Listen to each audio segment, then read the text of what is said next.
देखिए, क्लास 10वीं का जो जीव विज्ञान है, जिसमें एक अध्याय है जनन, ठीक।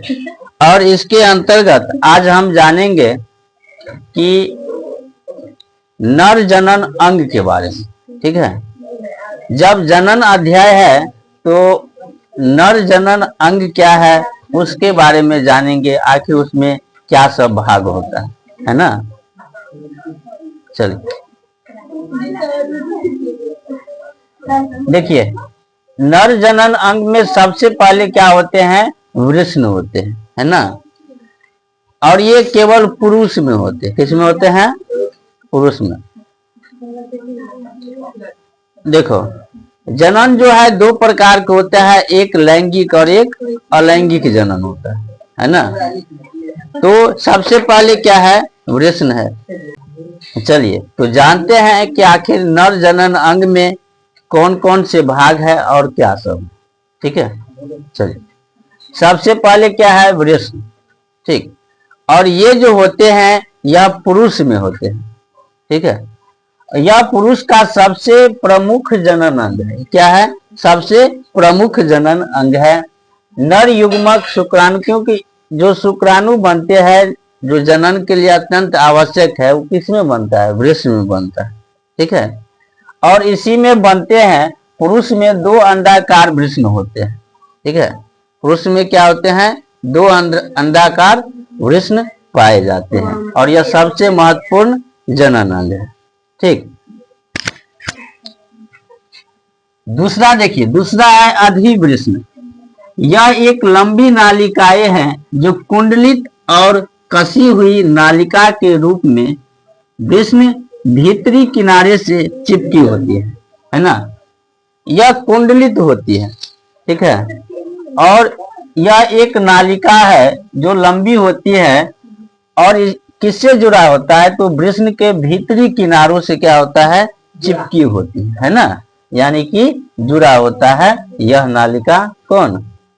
अधिवृषण, ठीक है। चलिए, तीसरा क्या है, शुक्रवाहिका है।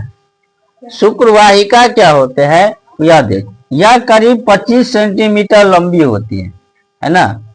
शुक्रवाहिका क्या होता है? 25 सेंटीमीटर लंबी होता है, ठीक। इसकी दीवार मांसल और संकुचनशील होती है। इसकी दीवार क्या होती है?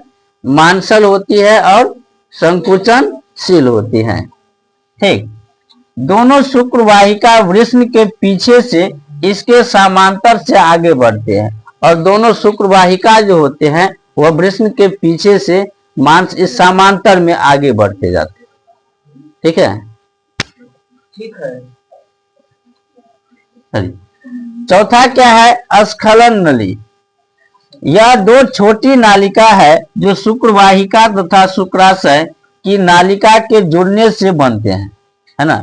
स्खलन नली जो होता है यह छोटी नालिका होती है। क्या होती है?